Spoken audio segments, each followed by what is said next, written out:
পয়গম্বর আইয়ুব আলাইহিস সালাম বলে কোনো টেনশন নাই, আলহামদুলিল্লাহ, যে আল্লাহ আমাকে সম্পদ দিয়েছিলেন ওই আল্লাহ নিয়ে গেছেন, কোনো পেরেশানি নাই, কোনো টেনশন নাই। পয়গম্বর আইয়ুব একটা বারের জন্যেও ধৈর্য হারা হন নাই, সবর হারা হন নাই, ধৈর্য ধারণ করেছেন। আল্লাহর ব্যাপারে তার কোনো অভিযোগ নাই। শয়তান যখন দেখলো উটগুলা ধ্বংস করেও আইয়ুবকে পরীক্ষায় হারানো গেল না, এবার তার বিশাল বকরির পাল ছিল, বকরির পালের উপরে আক্রমণ করেছে। বকরির পালগুলাকে একসাথে সব বকরি মেরে ফেলেছে। বকরির রাখাল এবার আইয়ুব আলাইহিস সালামের কাছে এসে বলে, আইয়ুব, আপনার যে বকরিগুলা ছিল সব বকরিগুলা মারা গেছে। পয়গম্বর আইয়ুব বলে কোনো টেনশন নাই, একটা বারের জন্যেও তিনি বেজার হন নাই, একটা বারও ধৈর্য হারা হন নাই, একবারও এটা বলেন নাই যে আল্লাহ আমার এই সম্পদগুলো আপনি কেন একসাথে ধ্বংস করে দিলেন। পয়গম্বর আইয়ুব দ্বিতীয় পরীক্ষায়ও পাস। এবার শয়তান চিন্তা করলো, পয়গম্বর আইয়ুবের পশুগুলো মারলাম, ধৈর্য হারা হয় না। পয়গম্বর আইয়ুবের যত সম্পদ আছে, শস্য ক্ষেত আছে, ওইগুলার উপর এবার হামলা চালাই। শয়তান পঙ্গপাল গুলাকে ছেড়ে দিল। পঙ্গপাল এসে পয়গম্বর আইয়ুব আলাইহিস সালামের যত ফসল ছিল সব ফসলগুলা নষ্ট করে দিয়েছে। ফসল নষ্ট হয়ে যাওয়ার পরে সব মানুষগুলা, কৃষকগুলা পয়গম্বর আইয়ুব আলাইহিস সালামের কাছে চলে আসছে। কৃষকরা এসে বলে, পয়গম্বর আইয়ুব, আমাদের সব ফসল নষ্ট হয়ে গেছে, আমরা কিভাবে চলবো, কিভাবে বাঁচবো, কিভাবে আমাদের দিন অতিপাত হবে? পয়গম্বর আইয়ুব বলে, কোনো টেনশন করো না, কোনো চিন্তা করো না, ফসল নষ্ট হয়েছে তো কি হয়েছে, গুডাউনে যেই সম্পদ আছে, গুডাউনে এখনো যেই সম্পদ আমাদের জমা করা আছে, যেই শস্য জমা করা আছে, এইগুলারও 3 বছর চলবে, টেনশনের কিছু নাই। এটাও শয়তান আবার কান পেতে শুনে ফেলেছে। শয়তান এবার গোডাউনের মধ্যে চলে গেছে, গোডাউনে যায় আগুন লাগাইয়া দিছে। সব মালগুলা, যত শস্য ছিল সব জ্বলে ছারখার হয়ে গেছে। একের পরে এক গোডাউনগুলা আগুন দিয়ে সব জ্বালায়া দিছে। কিন্তু পয়গম্বর আইয়ুব একটা বারের জন্যও ধৈর্য হারা হন না। শয়তান তো পাগলের মতো হয়ে গেছে, এত কিছু তার ধ্বংস করে দিলাম কিন্তু সে ধৈর্য হারা হয় না, একটা বারও সে আল্লাহর ব্যাপারে অভিযোগ করে না। এবার শয়তান মালের উপর দিয়ে আক্রমণ করে যখন পেল না, তো জানের উপরে আক্রমণ শুরু করে দিয়েছে। জানের উপরে আক্রমণ কি, তার 14 জন সন্তান ছিল, ছেলে সন্তান, 14টা ছেলেকে একসাথে মেরে ফেলেছে। একসাথে একটা বাতাস দিয়ে, একটা বাতাসের মাধ্যমে, ভাইরাসের মাধ্যমে 14টা ছেলেই তার মারা গিয়েছে। 14 জন সন্তান মরার পরেও পয়গম্বর আইয়ুব আলাইহিস সালাম একটা বারের জন্যও আল্লাহকে বলেন নাই, আল্লাহ আমার সবগুলা সন্তানকে আপনি কেন একবারে নিয়ে গেলেন? আমাদের একটা সন্তানও যদি মারা যায় আমরা বেজার হয়ে যাই। আল্লাহ আমার সন্তানটাকেই দেখলো, আর কারো সন্তানকে দেখলো না। এরকম অনেক মূর্খ মানুষ না বুঝে বলে ফেলে, আল্লাহ কিন্তু নারাজ হয়ে যাবে, সাবধান, এমন কথা বলা যাবে না। আল্লাহর দেওয়া আমানত আল্লাহ নিয়ে গেছেন, আল্লাহ চাইলে আবারও দিতে পারেন, আল্লাহ না চাইলে আবারও আমাকে নাও দিতে পারেন। আল্লাহ যাকে চান সন্তান দেন, যাকে চান ছেলে দেন, যাকে চান মেয়ে দেন, যাকে চান আল্লাহ পাক ছেলে মেয়ে উভয়টা দেন, আবার কাউকে কাউকে আল্লাহ বন্দাও রেখে দেন। এটা আল্লাহর ইচ্ছা, আল্লাহর দেওয়া আমানত, আল্লাহ দিয়েছেন, আল্লাহ নিয়ে গেছেন, বেজার হওয়া যাবে না। পয়গম্বর আইয়ুব আলাইহিস সালাম তার 14টা সন্তান মারা গেল, একবারের জন্যও তিনি বেজার হন নাই। শয়তান যখন দেখলো পয়গম্বর আইয়ুবের সন্তানগুলোকে ধ্বংস করে তাকে ধৈর্য হারা করা গেল না, এবার পয়গম্বর আইয়ুব আলাইহিস সালামের উপরে আক্রমণ শুরু করেছে। কুল্লু মান আলাইহা ফান ويبقى وجه ربك ذو الجلال والإكرام। এই পৃথিবীর যা কিছু আছে, বিশাল আকাশ ধ্বংস হয়ে যাবে, বিশাল জমিন ধ্বংস হয়ে যাবে, সূর্য ধ্বংস হয়ে যাবে, চন্দ্র ধ্বংস হয়ে যাবে, বড় বড় গ্রহ নক্ষত্র খসে খসে পড়ে যাবে, পাহাড়গুলা তুলার মতো উঠতে থাকবে, একমাত্র যিনি থাকবেন তিনি কে? ওয়ায়াবকা ওয়াজহু রাব্বিকা যুল জালালি ওয়াল ইকরাম।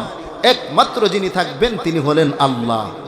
আল্লাহ তাআলার যেমন মরণ নাই, জান্নাতি যারা হবে, সফল কাম সৌভাগ্যবান যারা হবে, তাদেরও কোনো মরণ হবে না জান্নাতে। সুবহানাল্লাহি ওয়া বিহামদিহি। এরপরেও জান্নাতীদের মনে একটা প্রশ্ন আসবে, এই আমরা কি আর মৃত্যুবরণ করব না? প্রথম মৃত্যুই কি আমাদের শেষ? একজন আরেকজনকে জিজ্ঞাসা করে। আল্লাহ পাক কোরআনের মধ্যে বলেছেন সূরা সাফাত আয়াত নাম্বার 58-59, একজন আরেকজনকে জিজ্ঞাসা করবে জান্নাতীরা, আফামা নাহনু বিমাইয়িতিন ইল্লা মাউতাতানাল উলা, এই আমাদের কি আর মরণ হবে না প্রথম মৃত্যু ছাড়া? তো আল্লাহর পক্ষ থেকে আল্লাহ নিজেই জবাব দিচ্ছেন সূরা দুখান আয়াত নাম্বার 56, আল্লাহ বলেন লা ইয়াযুকুনা ফিহাল মাউত, না না, তোমরা যারা একবার আল্লাহর জান্নাতে ঢুকেছো তোমাদের আর কখনো মরণ হবে না। সুবহানাল্লাহ। এরপরেও জান্নাতীদের মনে একটা সন্দেহ আসবে, আমাদের যদি মরণ নাই হয়, জান্নাতে যাওয়ার পরে যদি অসুস্থ হয়ে যাই, জান্নাতে যাওয়ার পরে যদি আমাদের কোনো নিয়ামতকে ছিনিয়ে নেওয়া হয়, ওখানে যায় যদি বুড়া হয়ে যাই, তো আল্লাহর রাসূল সাল্লাল্লাহু আলাইহি সাল্লাম মুসলিম শরীফের 7049 নম্বর হাদিসের জবাব দিচ্ছেন। এই হাদিসের বর্ণনাকারী দুইজন সাহাবী, একজন হলেন হযরত আবু সাঈদ খুদরি রাদিয়াল্লাহু তাআলা আনহু, দ্বিতীয়জন হযরত আবু হুরায়রা রাদিয়াল্লাহু তাআলা আনহু। ওনারা বর্ণনা করেন আল্লাহর রাসূল বলেন জান্নাতীরা যখন জান্নাতে চলে যাবে তো একজন ঘোষক জান্নাতে ঘোষণা করবে, ইয়া আহলাল জান্নাহ, ও জান্নাতীরা, ও জান্নাতীরা, জান্নাতে তোমাদের জন্য চিরস্থায়ী 4টা নিয়ামত আল্লাহ তাআলা তোমাদের জন্য নির্ধারণ করে দিয়েছেন। 4টা নিয়ামত স্পেশাল জান্নাতীদেরকে আল্লাহ দিবেন। আল্লাহর রাসূল বলেন, 1 নাম্বার, ইন্না লাকুম আন তাসিহু ফালা তাসকামু আবাদা। 1 নম্বরে জান্নাতীরা যখন জান্নাতে যাবে, আল্লাহর হাবিব বলেন জান্নাতে যাওয়ার পরে জান্নাতীরা কখনো অসুস্থ হবে না, চিরস্থায়ী সুস্থতার নিয়ামত আল্লাহ জান্নাতীদেরকে দিবেন। 2 নম্বরে ওয়া ইন্না লাকুম আন তাশিব্বু ফালা তাহরামু আবাদা। ও জান্নাতীরা, রব যতদিন থাকবেন জান্নাতে তোমরা ততদিন থাকবে, তবে মজার বিষয় হলো জান্নাতে আল্লাহ পাক তোমাদেরকে এমন যৌবন দান করবেন যেই যৌবন কখনোই শেষ হবে না, জান্নাতে কখনোই মানুষ বুড়া হবে না। সুবহানাল্লাহ।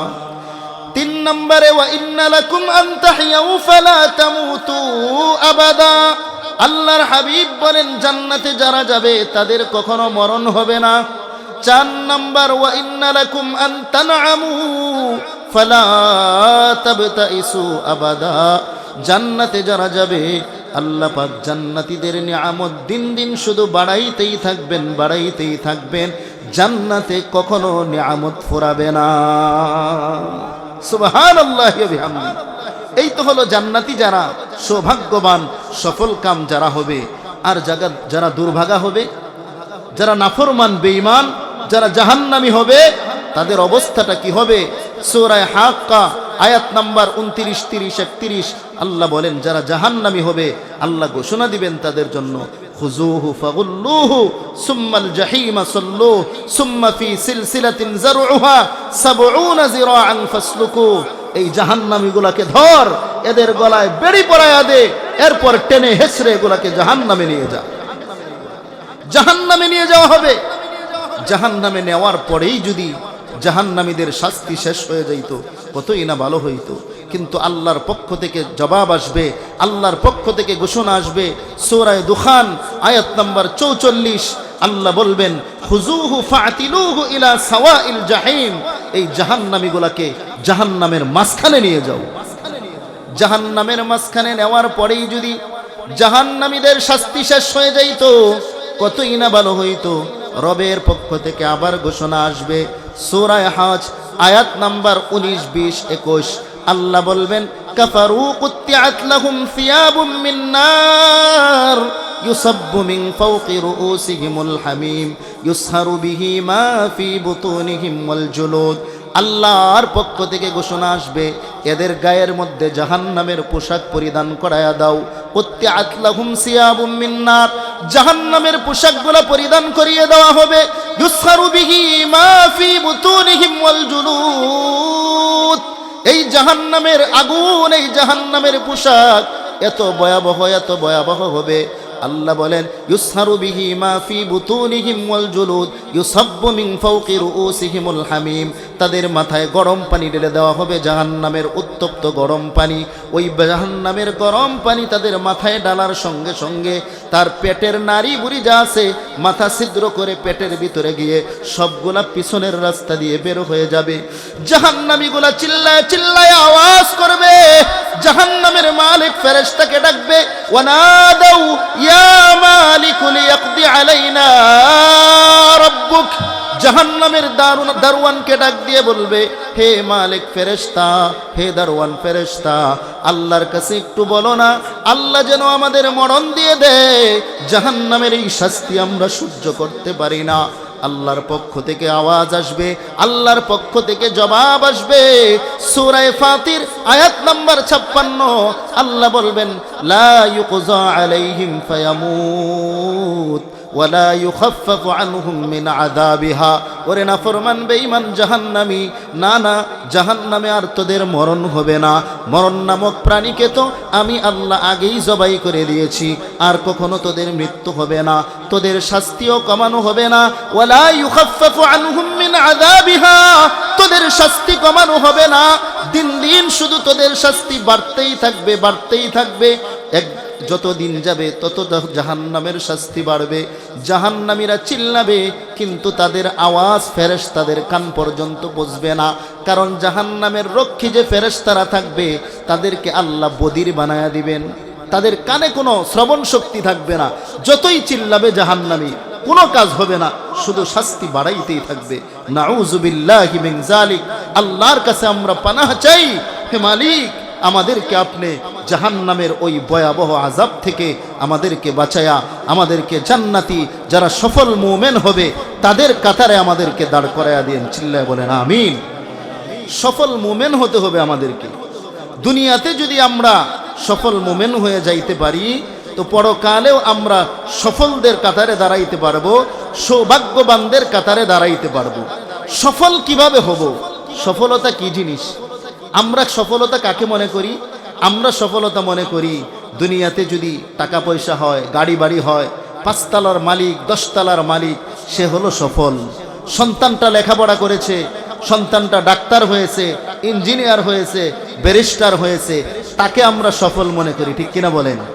মা বাবা কষ্ট করে সন্তানকে লেখাপড়া করাইছে, তো এবার সন্তানের ভালো একটা চাকরি হয়েছে, প্রতি মাসে লাখ টাকার উপরে বেতন পায়। আগে সংসার চলতো না, এখন সংসার খুব সুন্দর চলে, মা বাবার হাতেও সন্তান টাকা পয়সা দেয়। তো এলাকার মানুষ বলতে থাকে যে এতদিন পরে আল্লাহ তাআলা অমুকের প্রতি চোখ তুলে তাকাইছে, অমুকের দিকে আল্লাহ তাকাইছে, এমন কিছু বলে কি বলে না? এর মানে সে বুঝাইলো এতদিন আল্লাহ তার দিকে তাকায় নাই, এতদিন আল্লাহ তাআলা তাকে খাওয়ায় নাই, এতদিন সে কি না খেয়ে ছিল, এতদিন কি আল্লাহ তাআলার নিয়ামতের বাহিরে ছিল, অক্সিজেন পায় নাই, রিজিক পায় নাই, আলো বাতাস পায় নাই, সব কিছুই পেয়েছে, কিন্তু এরপরেও মানুষ বলে এখন তার দিকে চোখ তুলে আল্লাহ তাকাইছে। এর মানে সে সন্তান চাকরি করে, সন্তান বড় ডিগ্রিধারী হয়েছে, এটাকে সে সফলতা মনে করতেছে। যারা রাজনীতি করে, রাজনীতিবিদ যারা, তারা মনে করে সফলতা হলো এমপি হওয়া, মন্ত্রী হওয়া, যদি সর্বোচ্চ স্তরে পৌঁছতে পারি এটা হলো সফলতা, এটাকে তারা সফলতা মনে করে। আসল সফলতা কোনটা? আসলে কি এগুলা সফলতা?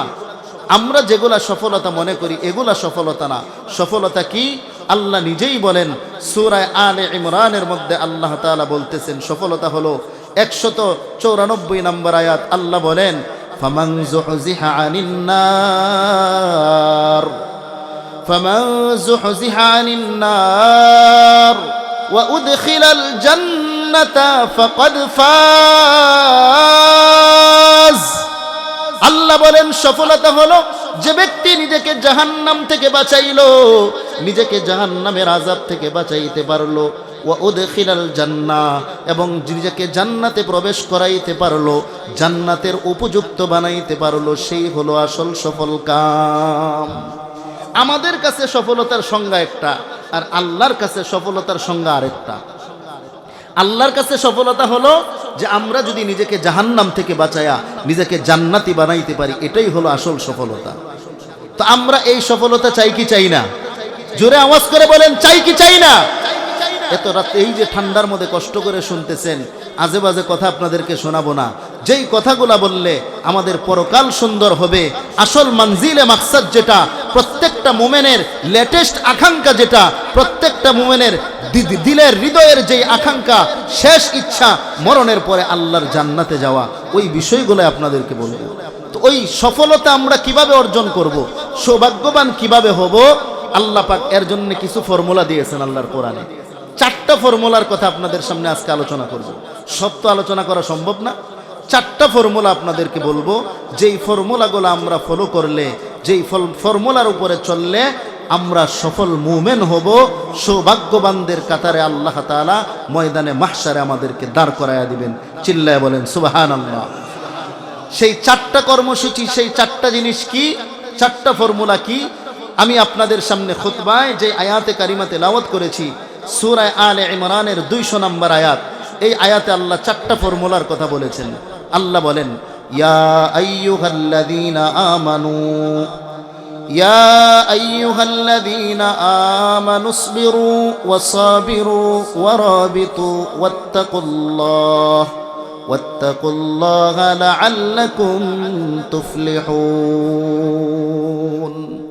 আল্লাহ তাআলা গোটা দুনিয়ার ইমানদারদেরকে ডাক দিলেন, ইয়া আইয়ুহাল্লাযীনা আমানু। এটা আল্লাহ তাআলার বড় মায়ার ডাক, মুহাব্বতের ডাক, ভালোবাসার ডাক। কোরআনে আল্লাহ 2 ধরনের ডাক দিয়েছেন। একটা হলো ইয়া আইয়ুহান নাস, হে দুনিয়ার মানুষ, দুনিয়ার সব মানুষদেরকে লক্ষ্য করে আল্লাহ ডাক দিয়েছেন।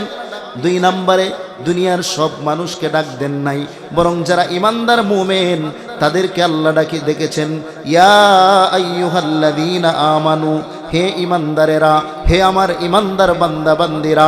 মুফাসসিরিনে কেরাম বলেন, আল্লাহ পাক 2 ধরনের ডাক কেন দিলেন? কারণ হলো আমরা দুনিয়াতেও দেখি বাবা তার সন্তানকে ডাকে, মা তার সন্তানকে ডাকে, 2 ভাবেই ডাক দেয়। একটা ডাক হলো ও বাবা এদিকে আসো, আব্বু এদিকে আসো, এটা হলো মায়ার ডাক, মোহাব্বতের ডাক। আরেকটা ডাক দেয় সন্তানের নাম ধরে, ও আব্দুল্লাহ, ও আব্দুর রহমান, আমার কাছে আসো, এদিকে আসো। এই ডাকটা কিন্তু মায়া আর মোহাব্বতের ডাক না। সন্তানকে যখন বাবা নাম ধরে ডাকে, সন্তান মনে মনে ভাবে হয়তো বাবা আমাকে কোনো শাসন করবে। আর যখন আব্বু বলে ডাকে, সন্তান ভাবে বাবা আমাকে আদর করে ডাক দিয়েছে, হয়তো কিছু দিবে অথবা কল্যাণকর কোনো কথা বলবে। মুফাসসিরিনে কেরাম বলেন, আল্লাহ পাক কোরআনে 2 ধরনের ডাক দিলেন। একটা হলো ইয়া আইয়ুহান নাস, ও দুনিয়ার মানুষ, এটা হলো বাবা সন্তানকে যেমন নাম ধরে ডাকে, এই ডাক হলো আল্লাহর পক্ষ থেকে সন্তানকে নাম ধরে ডাকার মতো। আর যেখানে আল্লাহ বলেছেন ইয়া আইয়ুহাল্লাযীনা আমানু, ও ইমানদার বান্দা বান্দিরা, এটা হলো আল্লাহর মুহাব্বতের ডাক। সন্তানকে মা বাবা যেরকম আব্বু বলে ডাকতে থাকে, ঠিক তেমনি ভাবে আল্লাহ বান্দাকে আদর করে ইমানদার বলে বলে কোরআনে ডেকেছেন। এর মানে আল্লাহ বান্দার কোনো কল্যাণের কথা বলবেন, এজন্য আল্লাহ এই ডাক দিলেন। আল্লাহ ডাক দিয়ে বলেন, ইয়া আইয়ুহাল্লাযীনা আমানু, হে দুনিয়ার ইমানদারেরা, তোমরা যদি সফল মুমিন হতে চাও, তোমরা যদি সফলতার চূড়ান্ত সীমায় পৌঁছতে চাও, তোমরা যদি হাসরের ময়দানে সৌভাগ্যবানদের কাতারে দাঁড়াতে চাও, সাঈদ যারা হবে তাদের কাতারে দাঁড়াইতে চাও, তোমাদেরকে 4টা কাজ করতে হবে। 4টা কর্মসূচি আমি তোমাদেরকে দিচ্ছি, 4টা ফর্মুলা আমি তোমাদেরকে দিচ্ছি। এই 4 ফর্মুলা, 4 কর্মসূচি যদি তোমরা তোমাদের জীবনে বাস্তবায়ন করো, তাহলে তুমি একজন সফল মুমিন হয়ে, সৌভাগ্যবান হয়ে হাসরের ময়দানে সৌভাগ্যবানদের কাতারে দাঁড়াইতে পারবা। এই 4টা কর্মসূচি আমাদের শোনা দরকার আছে না নাই? 1 নাম্বার আল্লাহ বলেন ইসবিরু, হে ইমানদারেরা, 1 নাম্বার কর্মসূচি হলো তোমরা সব কাজের ক্ষেত্রে সবর করবা, ধৈর্য ধারণ করবা। ধৈর্যের গুণ নিজের ভিতরে ঢুকাও, সবর করো। সবর কোথায় করব, ধৈর্য কোথায় ধরব? আমরা তো মনে করি মানুষ যদি মুসিবতে পড়ে, বিপদ আপদে পড়ে, তাহলে ধৈর্য ধরতে হয়। শুধু কি বিপদ আর মুসিবতেই ধৈর্য ধরব? না। মুফাসসিরিনে কেরাম এই শব্দের ব্যাখ্যায় তারা ধৈর্য 3 জায়গায় ধরার জন্য বলেছেন, যে 3টা জায়গায় ধৈর্য ধারণ করতে হবে। এক নম্বরে as-sabru fil ইবাদাত। যত ইবাদত আমরা করব প্রত্যেকটা ইবাদতে আমাদের ধৈর্য ধরতে হবে, সব ইবাদত ধৈর্যের সাথে করতে হবে। এবার প্রশ্ন হলো হুজুর, ধৈর্যওয়ালা ইবাদত কাকে বলে? ধৈর্যের সাথে ইবাদত কিভাবে হয়?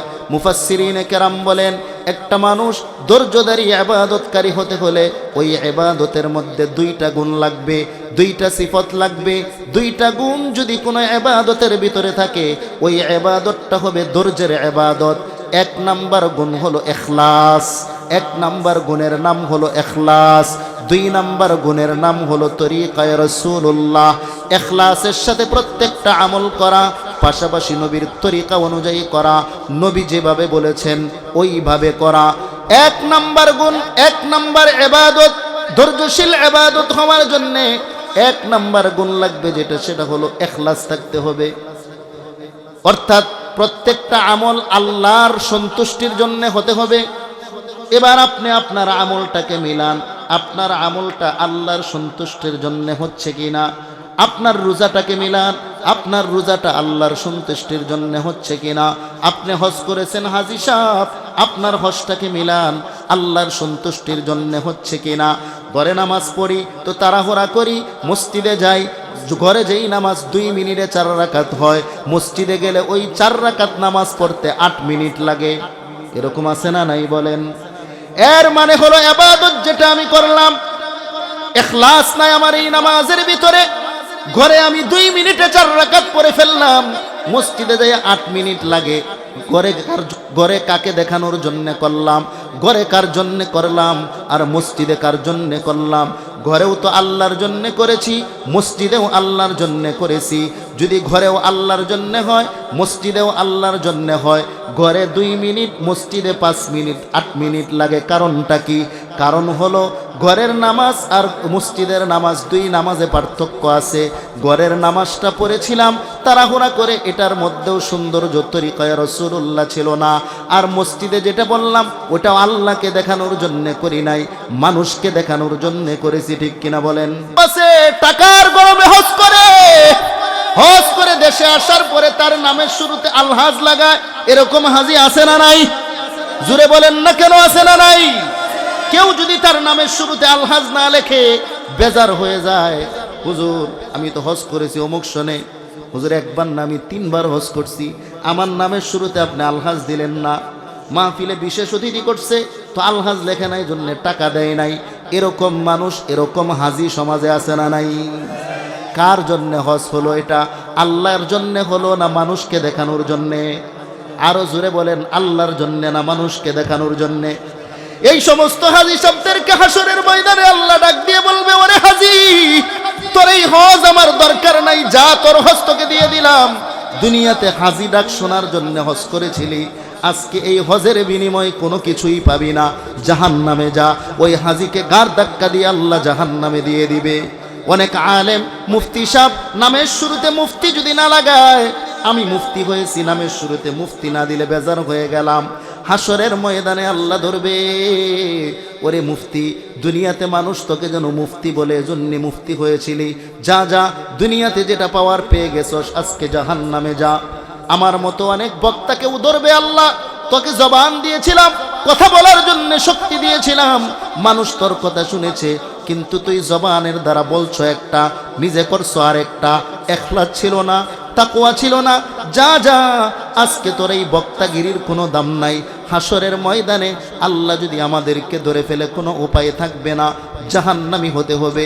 হাদিসের মধ্যে আসছে অনেক বক্তা এমন হবে যাদের জিহ্বা আল্লাহ হাসরের ময়দানে কেচি দিয়ে কাটতে থাকবে, কেচি দিয়ে কাটবে। মানুষকে বলছো কিন্তু নিজে আমল করো নাই, অন্তরে ইখলাস ছিল না। এজন্য প্রত্যেকটা আমলে ইখলাস লাগবে। ইখলাস যদি থাকে ওই আমল আল্লাহর কাছে গ্রহণযোগ্য হবে। আল্লাহর পয়গম্বর, বুখারী শরীফের হাদিস আসছে, আল্লাহর পয়গম্বর বলেন, আখলিস দীনাকা ইয়াকফিকাল আমালুল কলিল। তুমি তোমার ঈমানটাকে খাঁটি করো, অল্প আমলই নাজাতের জন্য যথেষ্ট হয়ে যাবে। বেশি আমলের দরকার নাই, তবে আমলে যদি ইখলাস থাকে, অল্প আমলও এটা নাজাতের উসিলা হবে। এজন্য যত আমল করব সব আমলগুলা একমাত্র আল্লাহর জন্য করব, দান সদকা আল্লাহর জন্য করব, মানুষের উপকার আল্লাহর জন্য করব। আমার বলা আমার চলা সব কিছু যেন আল্লাহর সন্তুষ্টির জন্য হয়। যদি আল্লাহর সন্তুষ্টির জন্য হয় তাহলে এই আমলে ইখলাস আসলো। আর যখন ইখলাস আমলে চলে আসবে এটা আল্লাহর কাছে গ্রহণযোগ্য আমল হয়ে যাবে। একজন সাবের আবেদ হিসাবে আল্লাহ পাক রব্বুল আলামিন সাবেরদের খাতায় আপনার আমার নামটা উঠায় নিবে। তাহলে আমল সবরওয়ালা হওয়ার জন্য দুইটা জিনিস, একটা হলো ইখলাস, আরেকটা হলো রসুলের সুন্নাহ, রসুলের আদর্শ। প্রত্যেকটা আমল রসুল যেভাবে করেছেন, রসুল যেভাবে বলেছেন, আল্লাহর হাবিব সাল্লাল্লাহু আলাইহি ওয়াসাল্লাম যেইভাবে দেখিয়েছেন ওইভাবে করতে হবে। যদি করি তাহলে এই আমলটাও সবরওয়ালা আমল হয়ে গেল। হাসরের ময়দানে আমরা সবের বান্দা হিসাবে আল্লাহর সামনে দাঁড়াইতে পারবো। 2 নাম্বার, as-sabru fil musibah, মুসিবতের মধ্যে পড়েও সবর করতে হবে, ধৈর্য ধারণ করতে হবে। মুসিবত মুমিনের জীবনে আসবেই, বিপদ মুমিনের জীবনে আসবেই। যার ইমানের পাওয়ার যত বেশি তার মুসিবত তত বেশি, যার ইমানের পাওয়ার যত বেশি হবে তার উপরে বিপদ আপদ পরীক্ষাও আল্লাহর পক্ষ থেকে বেশি আসবে। দেখেন না আজকে বাংলাদেশে ওলামায়ে কেরাম দীর্ঘ 17 বছর পর্যন্ত মুসিবতের মধ্যে ছিল। আল্লাহ এটা ইমানের পরীক্ষা নিয়েছেন, ঠিক কিনা বলেন? ইমানের পরীক্ষা নিয়েছেন, ধৈর্য ধারণ করেছে তো আল্লাহ পাশ করায় দিয়েছেন। এই যে মাহফিলে আমরা কথা বলতেছি স্বাধীনভাবে, এক সময় কথা বলতে পারি নাই, কিন্তু ধৈর্য ধরার কারণে আল্লাহর কাছে বলার কারণে আল্লাহ পাক দীর্ঘ 17 বছর পরে আমাদেরকে কথা বলার জন্য আল্লাহ তাআলা এই জমিনকে উন্মুক্ত করে দিয়েছেন, ঠিক কিনা বলেন? তবে এখনো কিছু কিছু জায়গার ভিতরে কোরআনের মাহফিলগুলোর মধ্যে কিছু পাতি নেতা আর সাথী নেতা এসে বাধা দেয়। আপনারা ইউটিউবে ফেসবুকে অনেক সময় দেখবেন বক্তা ওয়াজ করতেছে, কয় হুজুর রাজনৈতিক কথা বলা যাবে না, বলে কি বলে না? আবার ওরাই আসে মাহফিলে আইসা বলে অমুক নেতা যে অমুক পক্ষে ভোটটা দিয়েন, দোয়া চাওয়ার জন্য আসছি। এমনি জীবনে টুপি মাথায় দেয় না, জীবনে মসজিদে যায় না, হয়তো পশ্চিম দিকে কখনো উষ্টা খায়ও পড়ে না। মাহফিলে আসার সময় দেখবেন টুপি একটা মাথায় দিয়ে আসে। ঠিক না বেঠিক বলেন না কেন? আইসা ভোট চায়। এরকম রাজনীতিবিদ আছে না নাই? আমাদের বলে রাজনীতি কথা বলবেন না, ওরা আইসা ভোট চায়। মানে এই মাহফিল কি ওদের জন্য করছে, ভোট চাওয়ার জন্য না? উলামায়ে কেরাম কোরআন হাদিসের সঠিক কথাটা মানুষের সামনে তুলে ধরার জন্য এই আয়োজন এলাকার মানুষ করে। উলামায়ে কেরামকে এসে তারা ওয়াজ শেখায়, হুজুর এটা ওয়াজ করবেন, এটা ওয়াজ করবেন। এরকম পাতি নেতা সাথী নেতা আছে না নাই? এজন্য আমাদেরকে সোচ্চার থাকতে হবে। যেই জমিন আল্লাহ তাআলা ইসলামের জন্য উর্বর করে দিয়েছেন, যেটা আমরা 17 বছর অপেক্ষার পরে আল্লাহ তাআলা যুবকদের মাধ্যমে আমাদেরকে আল্লাহ তাআলা যেই দৌলত দিয়েছেন, এটা যেন আমাদের হাতছাড়া হয়ে না যায়। কোন বাতিল, কোন নাস্তিক মুরতাদ যেন আমাদের মাথার উপরে চড়ে আমাদের ইসলামকে ধ্বংস করতে না পারে, যুব সমাজকে ধ্বংস করতে না পারে। আমরা দেখতেছি আগামীর বাংলাদেশ হলো ইসলামের বাংলাদেশ। চিল্লায় বলেন ঠিক না বেঠিক? আগামীর বাংলাদেশ কোরআনের বাংলাদেশ। তবে আপনাদের কোরআনের পক্ষে থাকতে হবে। যদি আল্লাহর কোরআনের পক্ষে থাকেন, ইনশাল্লাহ এই অভ্যুত্থান যেটা হয়েছে, এই জাগরণ, ইনশাল্লাহ এই জাগরণে এই বাংলাদেশে ইসলামকে প্রতিষ্ঠিত করে দিবে। চিল্লায় বলেন ঠিক না বেঠিক? এজন্য মুহতারাম হাজিরিন, ইসলামের পক্ষে থাকেন। বিপদ আসবে, মুসিবত আসবে, আল্লাহ তাআলা পরীক্ষা নিবেন। এমনও হতে পারে আল্লাহর দ্বীনের পথে অবিচল থাকার কারণে, কোরআনের পক্ষে থাকার কারণে আপনাকে হয়তো জীবনটাও দিয়ে দিতে হবে, জীবনও চলে যাইতে পারে। এটা আল্লাহর কোরআনে আল্লাহ বলেছেন।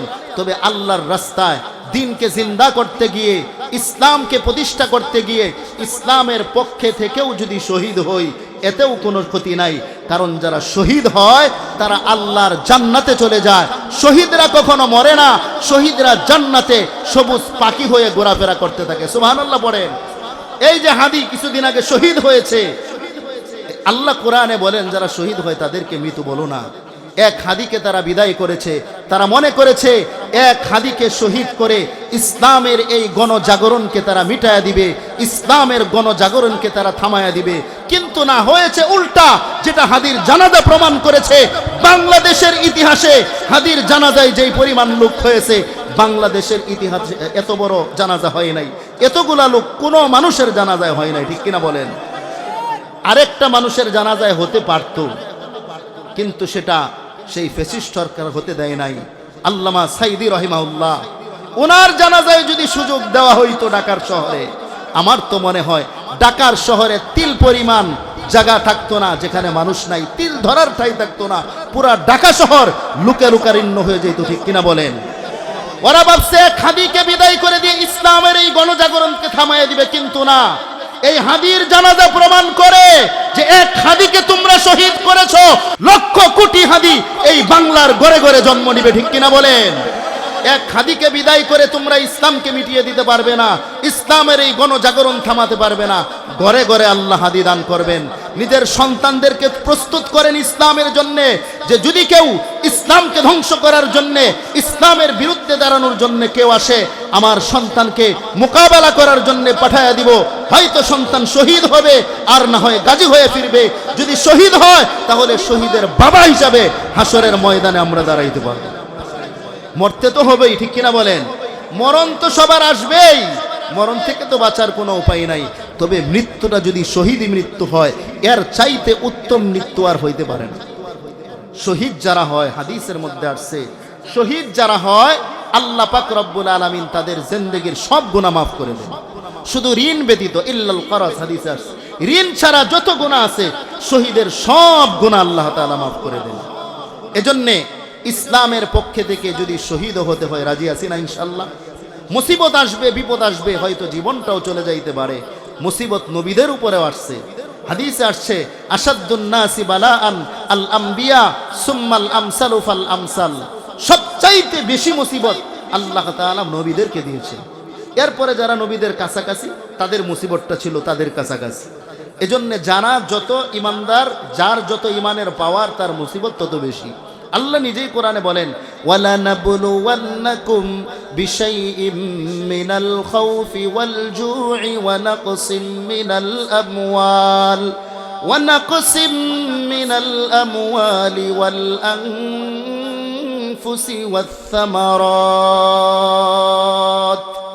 আল্লাহ বলেন ওয়ালা নাবলুওয়ান্নাকুম, অবশ্যই অবশ্যই আমি আল্লাহ ইমানদারদেরকে পরীক্ষা করব। পরীক্ষা আসবেই, এটাই নিশ্চিত। আল্লাহ তাআলা বিভিন্ন ভাবে পরীক্ষা নেবেন। নবীদেরকে যে আল্লাহ পরীক্ষা নিয়েছেন, এর কিছু ইতিহাস, নবীদের কিছু ঘটনা কিতাবের ভিতরে পাওয়া যায়। এর মধ্যে একজন নবী ছিলেন হযরতে আইয়ুব আলাইহিস সালাম। নাম শুনেছেন আপনারা? হযরত আইয়ুব আলাইহিস সালাম, তিনি রাষ্ট্রপ্রধান ছিলেন। রাষ্ট্রের ক্ষমতা আল্লাহ তাকে দিয়েছিলেন। আল্লাহ তাআলা বিশাল সম্পদের মালিক তাকে বানিয়েছিলেন। আল্লাহ তাআলা তাকে অনেক সন্তানও দিয়েছিলেন। 14টা ছেলে সন্তান তার ছিল। একটা মুহূর্তের জন্যও সে আল্লাহকে ভুলে না। একদিন আল্লাহ পাক রব্বুল আলামিন ফেরেশতাদের সঙ্গে গর্ব করে বলতেছেন, ও ফেরেশতারা, দেখো আমার আইয়ুব রাজত্ব পাওয়ার পরেও, এত কিছু পাওয়ার পরেও আমি আল্লাহকে একটা মুহূর্তের জন্যও বলে না। এই কথা আবার শয়তান দূর থেকে শুনে ফেলেছে। শয়তান শুনে এবার আল্লাহ তাআলাকে বলে, আল্লাহ, আইয়ুব নবী যে আপনাকে বলে না, এর কারণ হলো তাকে তো আপনি সম্পদ দিয়েছেন, তাকে আপনি রাজত্ব দিয়েছেন, তাকে আপনি এই দিয়েছেন, এজন্য আপনাকে বলে না। আল্লাহ পাক বলেন, না, আমার আইয়ুবকে যদি আমি এত কিছু নাও দিতাম, এরপরেও আমার আইয়ুব একটা মুহূর্তের জন্যও আমাকে বলতো না। শয়তান বলে, আল্লাহ তাহলে পরীক্ষা হয়ে যাক। আল্লাহ তাআলা বলেন, ঠিক আছে, পরীক্ষা হয়ে যাক। শয়তান বলে, আল্লাহ আমাকে একটু পাওয়ার দেন, কারণ পাওয়ার ছাড়া তো কোনো কিছু করা যায় না। পাওয়ার যদি থাকে অনেক কিছু করা যায়।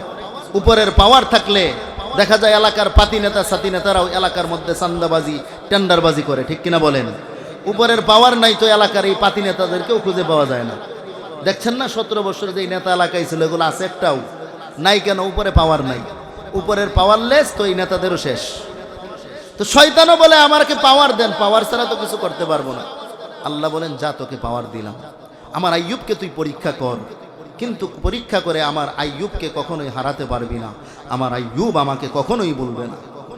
শয়তান এবার আল্লাহর কাছ থেকে পাওয়ার নিয়ে এসে আইয়ুব আলাইহিস সালামের যে বিশাল উটের পাল ছিল, এই উটের পালের উপরে প্রথম আক্রমণ করছে, সম্পদের উপরে।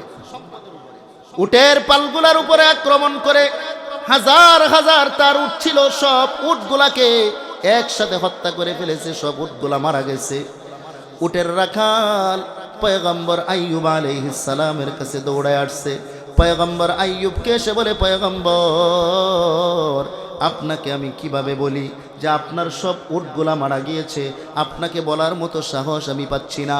পয়গম্বর আইয়ুব আলাইহিস সালাম বলে, কোনো টেনশন নাই, আলহামদুলিল্লাহ, যে আল্লাহ আমাকে সম্পদ দিয়েছিলেন ওই আল্লাহ নিয়ে গেছেন, কোনো পেরেশানি নাই, কোনো টেনশন নাই।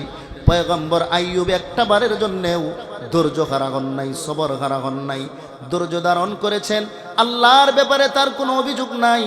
শয়তান যখন দেখলো উটগুলা ধ্বংস করেও আইয়ুবকে পরীক্ষায় হারানো গেল না, এবার তার বিশাল বকরির পাল ছিল, বকরির পালের উপরে আক্রমণ করেছে।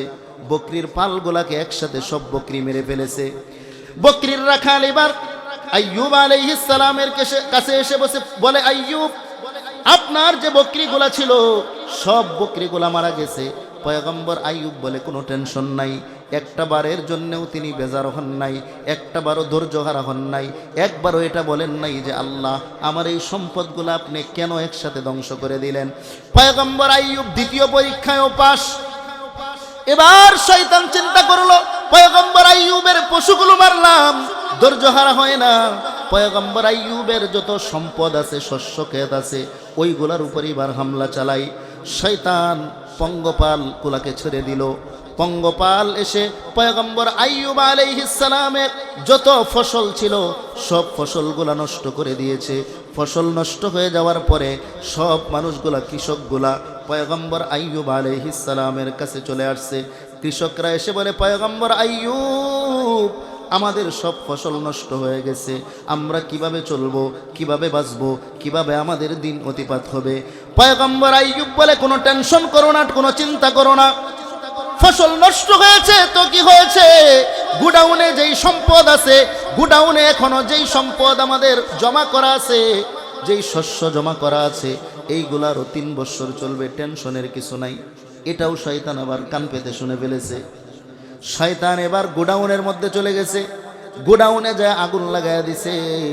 সব মালগুলা, যত শস্য ছিল সব জ্বলে ছারখার হয়ে গেছে। একের পরে এক গোডাউনগুলা আগুন দিয়ে সব জ্বালায়া দিছে। কিন্তু পয়গম্বর আইয়ুব একটা বারের জন্যও ধৈর্য হারা হন না। শয়তান তো পাগলের মতো হয়ে গেছে, এত কিছু তার ধ্বংস করে দিলাম কিন্তু সে ধৈর্য হারা হয় না, একটা বারও সে আল্লাহর ব্যাপারে অভিযোগ করে না। এবার শয়তান মালের উপর দিয়ে আক্রমণ করে যখন পেল না, তো জানের উপরে আক্রমণ শুরু করে দিয়েছে। জানের উপরে আক্রমণ কি, তার 14 জন সন্তান ছিল, ছেলে সন্তান, 14টা ছেলেকে একসাথে মেরে ফেলেছে। একসাথে একটা বাতাস দিয়ে, একটা বাতাসের মাধ্যমে, ভাইরাসের মাধ্যমে 14টা ছেলেই তার মারা গিয়েছে। 14 জন সন্তান মরার পরেও পয়গম্বর আইয়ুব আলাইহিস সালাম একটা বারের জন্যও আল্লাহকে বলেন নাই, আল্লাহ আমার সবগুলা সন্তানকে আপনি কেন একবারে নিয়ে গেলেন? আমাদের একটা সন্তানও যদি মারা যায় আমরা বেজার হয়ে যাই।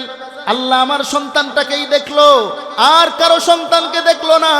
এরকম অনেক মূর্খ মানুষ না বুঝে বলে ফেলে, আল্লাহ কিন্তু নারাজ হয়ে যাবে, সাবধান, এমন কথা বলা যাবে না। আল্লাহর দেওয়া আমানত আল্লাহ নিয়ে গেছেন, আল্লাহ চাইলে আবারও দিতে পারেন, আল্লাহ না চাইলে আবারও আমাকে নাও দিতে পারেন। আল্লাহ যাকে চান সন্তান দেন, যাকে চান ছেলে দেন, যাকে চান মেয়ে দেন, যাকে চান আল্লাহ পাক ছেলে মেয়ে উভয়টা দেন। আবার কাউকে কাউকে আল্লাহ বন্দাও রেখে দেন, এটা আল্লাহর ইচ্ছা। আল্লাহর দেওয়া আমানত আল্লাহ দিয়েছেন, আল্লাহ নিয়ে গেছেন, বেজার হওয়া যাবে না। পয়গম্বর আইয়ুব আলাইহিস সালাম তার 14টা সন্তান মারা গেল, একবারের জন্যও তিনি বেজার হন নাই। শয়তান যখন দেখলো পয়গম্বর আইয়ুবের সন্তানগুলোকে ধ্বংস করে তাকে ধৈর্য হারা করা গেল না, এবার পয়গম্বর আইয়ুব আলাইহিস সালামের উপরে আক্রমণ শুরু করেছে। তাফসীরের কিতাবের ভিতরে আসছে, পয়গম্বর আইয়ুব আলাইহিস সালামের শরীরের ভিতরে একটা বাতাস ছেড়ে দিছে, ভাইরাস একটা বাতাস, যেই বাতাসের কারণে পয়গম্বর আইয়ুব আলাইহিস সালামের শরীরের মধ্যে বসন্তের মতো গোটা গোটা হয়ে গেছে।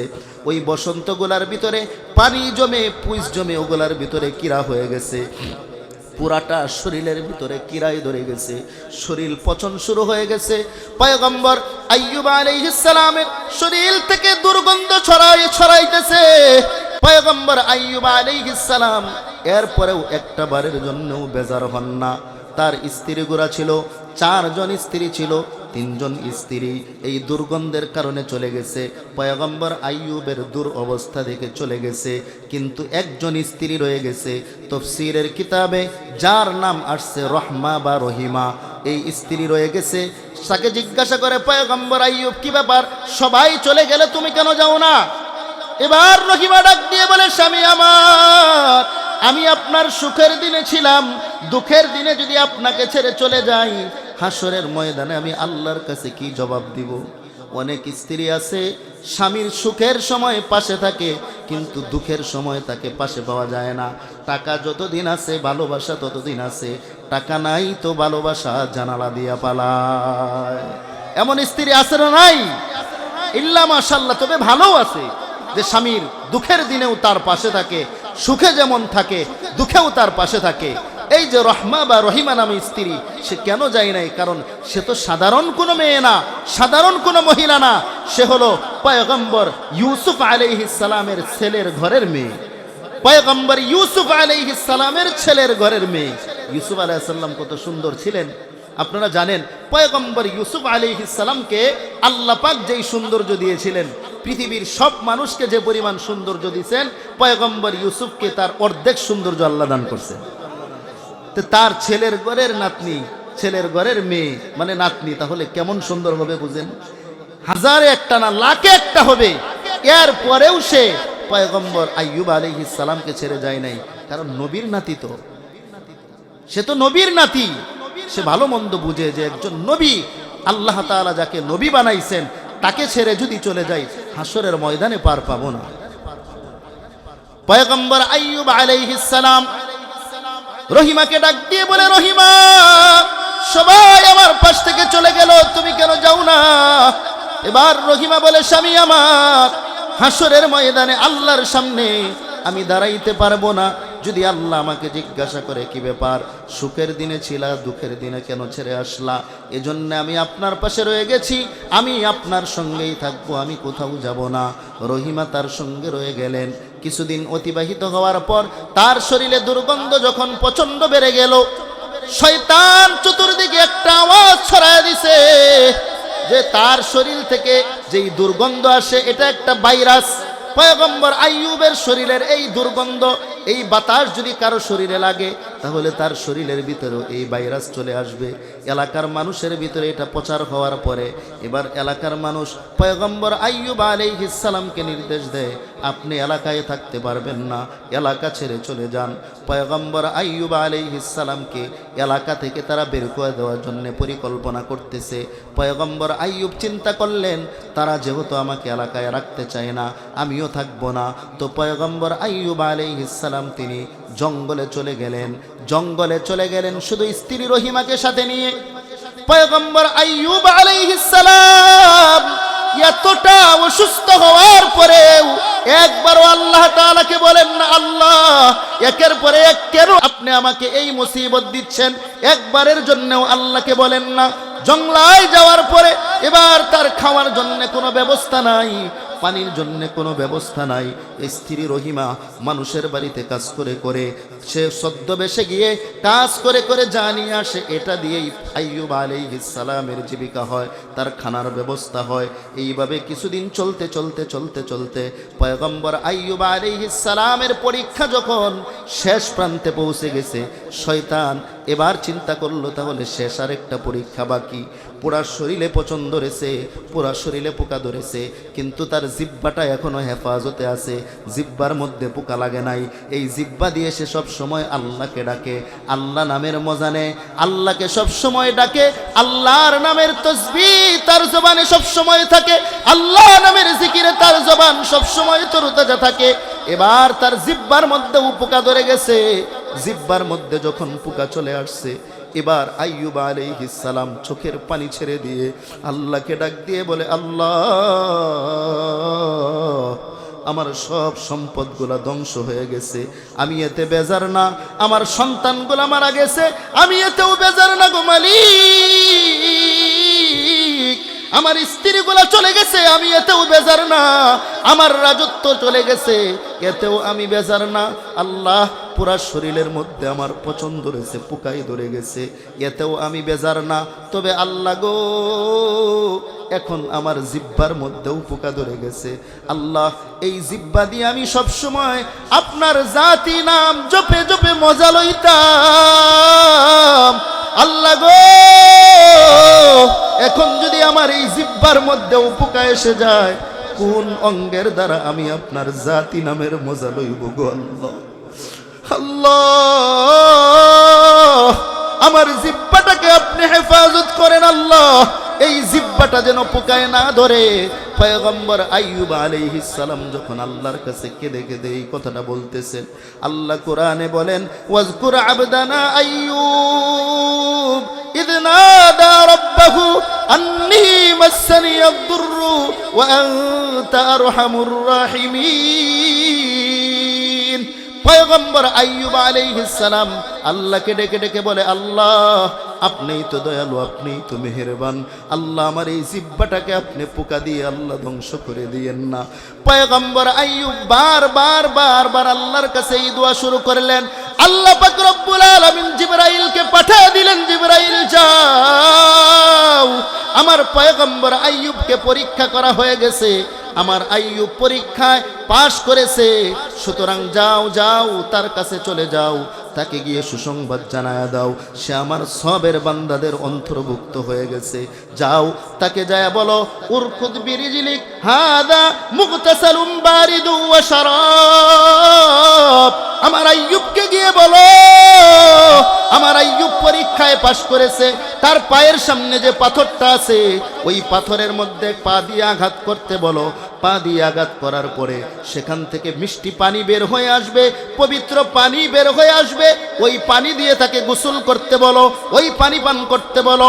পয়গম্বর আইয়ুব আলাইহিস সালামকে যখন জিবরাইল সেই কথা বললেন, পয়গম্বর আইয়ুব আলাইহিস সালাম পা দিয়ে আঘাত করার সাথে সাথে ঝর্ণা ছুটে আসলো, ঝর্ণা বের হয়ে গেছে। পয়গম্বর আইয়ুব ওই পানি পান করলেন, পানি দিয়ে যখন গোসল করলেন, গোসল করার সাথে সাথে পয়গম্বর আইয়ুব আলাইহিস সালাম আগে যেই পরিমাণ সুস্থ সুঠাম দেহের ছিলেন, তার চাইতেও হাজার গুণে সুস্থ এবং সুঠাম দেহের অধিকারী হয়ে গেছেন। ক্ষমতা কার? আরো জোরে বলেন, ক্ষমতা কার?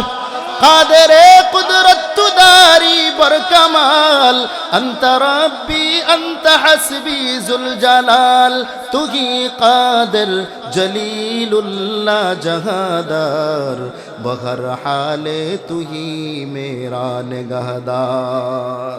পয়গম্বর আইয়ুব আলাইহিস সালাম ধৈর্য ধারণ করেছেন মুসিবতে, একের পরে এক মুসিবত আসার পরেও ধৈর্য হারা হয় নাই, শয়তান তাকে ধোঁকা দিতে পারে নাই। তো আল্লাহ তাআলা ধৈর্যের ফল তাকে দুনিয়াতেই দিয়েছেন, আল্লাহ তাকে সুস্থ বানায়া দিয়েছেন। পাশাপাশি আল্লাহ পাক তার যে আগে যেই পরিমাণ সন্তান ছিল, তার চাইতেও বেশি আল্লাহ দান করেছেন। যেই পরিমাণ সম্পদ ছিল, তার চাইতেও সম্পদ আল্লাহ বহুগুণে বাড়ায়া দিয়েছেন। সুবহানাল্লাহ পড়েন। এজন্য আল্লাহ তাআলা যারা সবরশীল ধৈর্যশীল তাদেরকে সুসংবাদ দিচ্ছেন।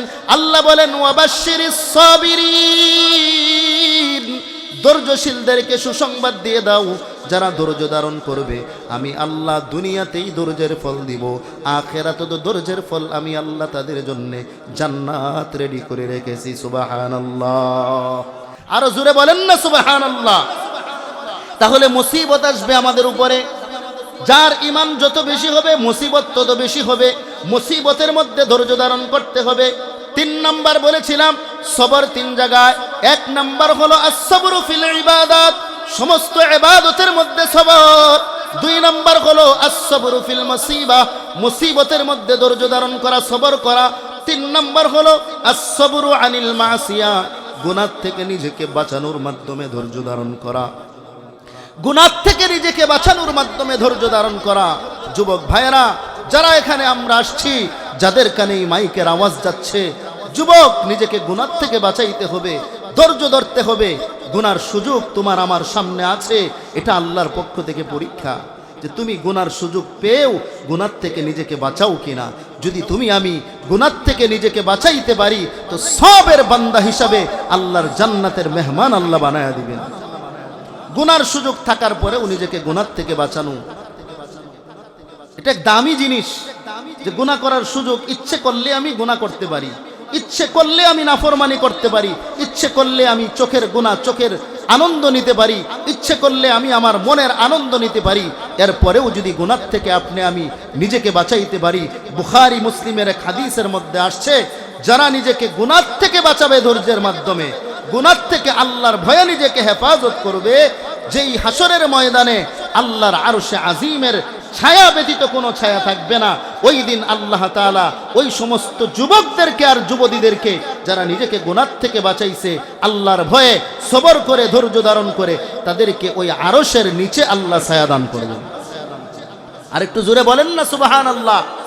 আল্লাহর রাসূল সাল্লাল্লাহু আলাইহি ওয়াসাল্লাম সাহাবায়ে কেরামকে বনি ইসরাইলের একটা ঘটনা বারবার সাহাবায়ে কেরামকে বর্ণনা করে শোনাইছেন। একজন যুবক ছিলেন যে আল্লাহর ভয়ে নিজেকে গুনাহ থেকে বাঁচাইছে, তো দুনিয়াতেই আল্লাহ পাক তাকে জান্নাতি ঘোষণা দিয়ে দিয়েছেন। আল্লাহর হাবিব, এই যে আপনারা যেভাবে বসা, আল্লাহর হাবিব সাহাবাদেরকে সামনে নিয়ে একদিন এক যুবকের ঘটনা শোনাইলেন। সাহাবায়ে কেরামকে ডাক দিয়ে বললেন, ও সাহাবায়ে কেরাম শোনো, বনি ইসরাইলে একজন লোক ছিল, তার নাম ছিল কিফিল, কাফ লাম ফা, কিফিল। এই কিফিল নামক জালেম, সে এমন কোনো গুনাহ নাই যেটা তার জীবনে সে করে নাই, এমন কোনো অত্যাচার নাই যেটা তার জীবনে সে করে নাই। সে তার জীবনে বহু অন্যায়, অনাচার, অবিচার সে করেছে। এই জালেমের কাছে একদিন এক মহিলা, একজন ধার্মিক মহিলা বিপদে পড়ে তার কাছে টাকা ধার নেওয়ার জন্য আসছে। টাকা ধার নেওয়ার জন্য আসছে যে ভাই আপনি আমাকে কিছু টাকা ধার দেন। আর ওই কিফিল এলাকার মধ্যে সুদে টাকা লাগাইতো। তো কিছু মানুষ আছে না সুদে টাকা লাগায়, সুদে যারা টাকা লাগায় এদের কাছে যদি আপনি টাকা ধার চাইতে যান, যে ভাই আপনি আমাকে এক সপ্তাহের জন্য 5,000 10,000 টাকা ধার দেন, বলবে ভাই আমার কাছে কোনো টাকা পয়সা নাই। এদের অন্তর বড় শক্ত হয়, বড় কর্কশ হয়। আর যদি তাকে বলেন যে ভাই অমুকে 50,000 টাকা চাইছে আপনার কাছে, প্রতি সপ্তাহে আপনাকে 2,000 করে দিবে, প্রতি সপ্তাহে 1,000 করে দিবে, বলবে ঠিক আছে তাকে পাঠায় দেও। 50,000 তো দিবেই, বলবে যদি আরো লাগে নিও। ঠিক কিনা বলেন? যারা সুদখোর হয় এদের অন্তর খুব কর্কশ হয়, এরা মানুষের প্রতি দয়া করে না, দয়া মায়া তারা বুঝে না। এদের সম্পদ অনেক হলেও দেখবেন হঠাৎ করে শেষ। এদের শেষ জীবনে আল্লাহ তাআলা বড় বড় রূপ দেয়, ক্যান্সার, বিভিন্ন ধরনের মরণ ব্যাধি দিয়ে আল্লাহ দুনিয়া থেকে এদেরকে বিদায় করে। এদের সন্তানদের কাছে সম্পদ স্থায়ী হয় না। তো এই কিফিল নামক জালেম সে সুদে টাকা লাগায় মানুষের কাছে। তো যখন ওই মহিলা আসছে টাকা ধার নেওয়ার জন্য, বলে আমি তোমাকে টাকা ধার দিতে পারবো না, যদি সুদ দিতে পারো টাকা ধার দিতে পারবো।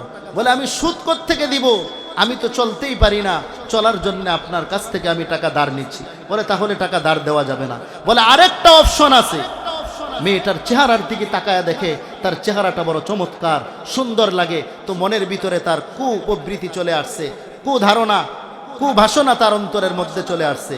এবার বলতেছে যদি টাকা তুমি না দিতে পারো, সুদ না দিতে পারো, তাহলে আমার মনের বাসনাকে তোমার পুরা করতে হবে। অমুক দিন অমুক টাইমে যদি আমার মনের বাসনা পুরা করো, তাহলে তোমাকে আমি টাকা ধার দিব। মহিলা কিছুক্ষণ চিন্তা করে দেখলো আমার টাকাটা ভীষণ প্রয়োজন, শেষ পর্যন্ত সে রাজি হয়ে গেল। ঠিক আছে, তোমার মনের ধারণা, তোমার মনের যে খাহেসাত, এটা আমি পুরা করব। অমুক দিন অমুক টাইমে তুমি আমার বাসায় আসবে। মহিলা টাকাটা নিয়ে বাড়িতে চলে গেছে, বিপদে পড়ে নিরুপায় হয়ে টাকা নিয়ে গেছে। যাওয়ার পরে নির্দিষ্ট দিনে নির্দিষ্ট টাইমে এই কিফিল নামক জালেম ওই মহিলার বাড়িতে চলে গেছে। যাওয়ার পরে দরজা জানালা সব বন্ধ করে দিছে। গুনাহ করার জন্য, মনের আশা পূরণ করার জন্য সব প্রস্তুত করে ফেলেছে, সব কিছু প্রস্তুত হয়ে গেছে।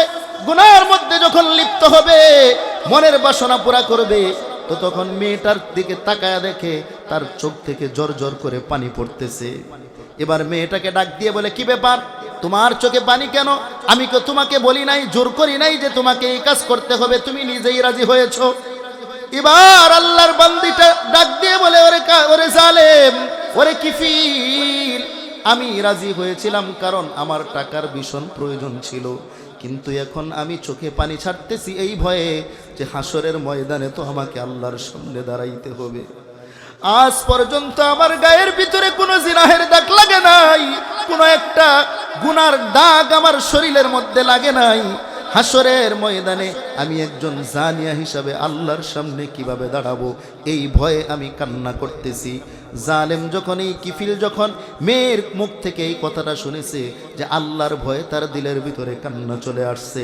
এবার কিফিলের অন্তরের ভিতরেও ভয় ঢুকে গেছে যে সারা জীবন আমি কত জুলুম করলাম, কত অন্যায় করলাম, কত অবিচার করলাম, একটা বারের জন্যও আমার অন্তরে এরকম ভয় আসলো না। আর এই মেয়েটা জীবনে কোনো অন্যায় করে নাই, অপরাধ করে নাই, একটা অপরাধ করবে এর আগেই তার দিলের ভিতরে এত ভয়। এবার মেয়েটাকে ডাক দিয়ে বলে, ঠিক আছে যাও, তুমি যেহেতু নিজেকে আল্লাহর ভয়ে গুনাহ থেকে বাঁচাইতে চাও, যাও যাও, আমি তোমাকে ছেড়ে দিলাম, তোমাকে আমি ছেড়ে দিলাম, তোমার সঙ্গে আমি খারাপ কাজ করব না। আর ওই যে তোমাকে আমি দাঁড় দিয়েছিলাম, যেই টাকা 60 দিরহাম যে দাঁড় দিয়েছি, যাও, এটাও তোমাকে আমি সদাকা করে দিলাম, এটাও তোমাকে আমি হাদিয়া হিসেবে দিয়ে দিলাম, এটাও দিতে হবে না। তুমি যেহেতু দিলের ভিতরে আল্লাহর ভয়ে গুনাহ থেকে নিজেকে বাঁচাইতে যাও, যাও, তোমাকে আমি গুনাহ করাবো না। এই কথা বলে কিফিল তার ঘর থেকে বের হয়ে গেল এবং খাঁটি দিলে সেও আল্লাহর কাছে তওবা করলো, আল্লাহ আমি আর জিন্দেগিতে এই গুনাহগুলা করব না। এই তওবা করে করে কিফিল যখন তার বাড়িতে চলে গেল, রাতের বেলায় আজরাইল আলাইহিস সালাম তার কাছে উপস্থিত হয়ে গেছে, তার জানটা কবজ করে নিয়ে গেছে। সকাল যখন হয়ে গেল, এলাকার সব মানুষের কাছে সংবাদ পৌঁছে গেল, আমাদের এলাকার যে জালেম ছিল কিফিল, ও মারা গেছে, ওর মৃত্যু হয়ে গেছে। এই সংবাদ শুনে এলাকার মানুষগুলা বড় খুশি, আলহামদুলিল্লাহ পড়তেছে। কারণ কোনো জালেম যদি মারা যায়, কোনো অত্যাচারী যদি মারা যায়, তো তার মৃত্যুতে মানুষ ইন্না লিল্লাহ পড়ে না, তার মৃত্যুতে মানুষ আলহামদুলিল্লাহ পড়ে, ঠিক কিনা বলে? তো জালেম মারা গেছে, ভালোই হয়েছে, সবাই আলহামদুলিল্লাহ বলে, আলহামদুলিল্লাহ বলে বলে বলে বলে সবাই একসাথে বলে, চলো যাই, চলে যাই, জালেমের চেহারাটা লাশটা শেষবারের মতো একটু দেখে আসি, চলো যাই। এই কথা বলে সব মানুষগুলা কিফিলের বাড়িতে চলে গেছে।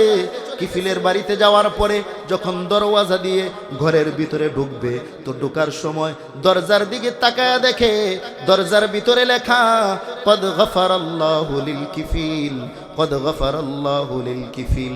ও এলাকার লোকেরা, কিফিলকে তোমরা জালেম বলে গালি দিও না, কিফিলের জিন্দেগির সব গুনাহগুলো আল্লাহ মাফ করে দিয়েছে।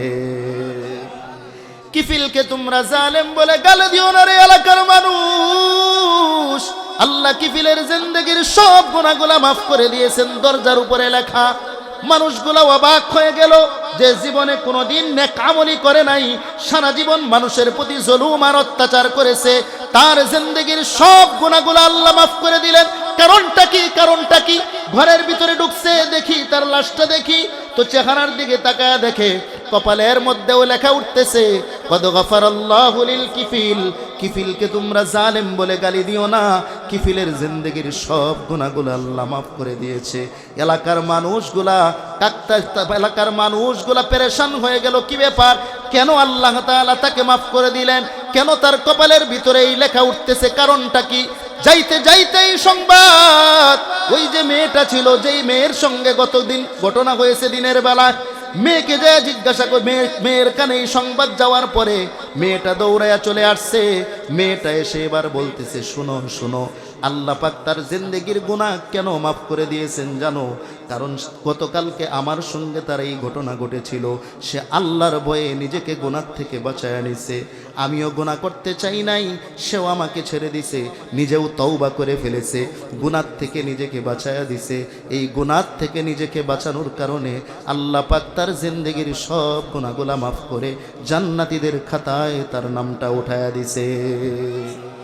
এজন্য যুবক ভাই, নিজেকে গুনাহ থেকে বাঁচায় নাও।